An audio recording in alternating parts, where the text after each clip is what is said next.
With police under scrutiny and racial injustice in the spotlight, a new movie is bringing the original March to Freedom to life on the big screen. Selma comes out at an important time and with the backing of a producer named Oprah. She talked to our Robin Roberts about looking at awards season from the inside this year. I ain't stirring no fuss. I'm just here trying to register to vote. That's Oprah as Annie Lee Cooper in Selma. Recite the Constitution's preamble. You know what a preamble is? Repeatedly humiliated when she tried to register to vote. We the people. How many county judges in Alabama? 67. Name them. Her brave attempts to have her voice heard made her a little-known hero of the voting rights movement. But I did it for Annie Lee Cooper. I did it for everybody who's taken that walk and who literally took that walk for me so that I could and you could be sitting here today. We must march!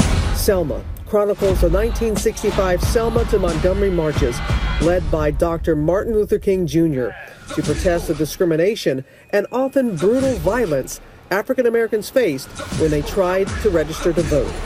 The release of this film comes at perhaps just the right moment in time. All the people who are protesting now could benefit from seeing the strategic intention that had to happen in order for real progress to be made. You gotta have a clear strategic intention of what it is you want to accomplish.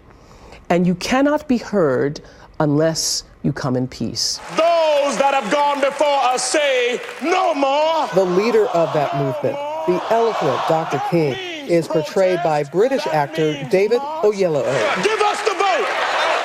Both an iconic and intimidating role, Oyelowo is the first actor to portray Dr. King in a major motion picture about his life.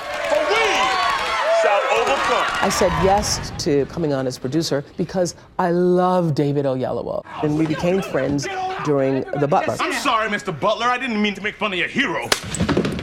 Everything you are and everything you have is because of that butler. So David Oyelowo showed me this little tape of himself on his phone of him doing an audition sort of for Martin Luther King. And I said, David, you know, I'm going to tell you the truth. It's really good, but it's not there yet. You're not there yet. And I would like to do whatever I can to help you get there. And Oprah certainly did. The film has earned 4 Golden Globe nominations, including Best Picture, and 1 for Oyelowo for Best Actor. But Selma found its biggest champion in its director, Ava DuVernay, who took on the project after other directors, all men, turned it down. What did you see in her that just stood out? What she is able to do is make every person feel like you are special, that you are valued, and that your being here really matters to this film. While she so masterfully brings the pivotal moment in history to life on screen, off screen, DuVernay is hoping to make history herself, and indeed she has. She is the first African-American woman to be nominated for a Golden Globe for Best Director. Has it sunk in a little bit more now? It has. It's fun, you know. Good. It's bringing attention to the film, which is the most important thing. Everyone wants to put the emphasis on the first black woman director to get this nomination, and you are very quick to point to others who paved the way. Yeah, well, it's bittersweet. I mean, it's lovely for me, and my mother is very happy. But certainly I know that I'm not the first black woman deserving of this. So for whatever reason, this moment was chosen to be the one. Thank you very much. While her time on the red carpet is only just beginning, Action. she's not the first female director to get there. In 2010, Kathryn Bigelow became the first woman ever to win an Academy Award as Best Director for The Hurt Locker. It's the moment of a lifetime.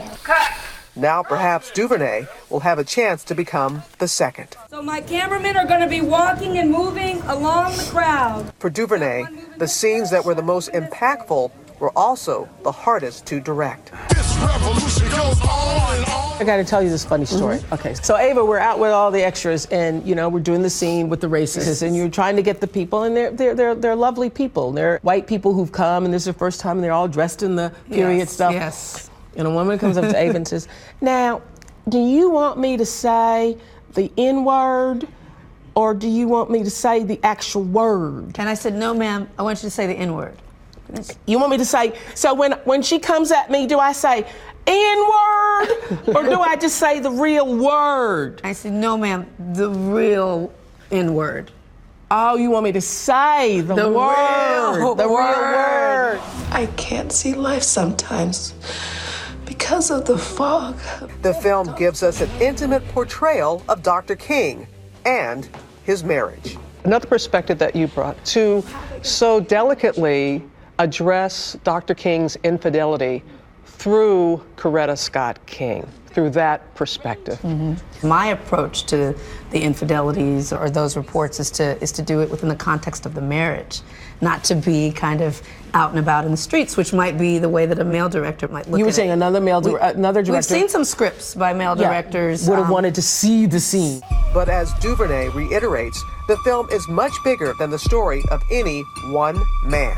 I mean, the film is called Selma, not King, for a reason. It was about a community that came together for what was right. And I think that it speaks so beautifully to this cultural moment that we're in. I've heard you say that your hope is that this will help in the conversation that we're having as a nation about race. It's just jaw-dropping that this piece of art is coming out in this time, in a time that's just so robust with this energy of change. I just really hope that this film adds to that energy, that a conversation maybe sparks some new ideas. And you really look at the things that they were doing, quite radical, very interesting stuff to reconsider. For such a time as this. Yeah, for such a time as this. Beautiful. If you believe all are created equal, come to Selma. For Nightline, I'm Robin Roberts in New York.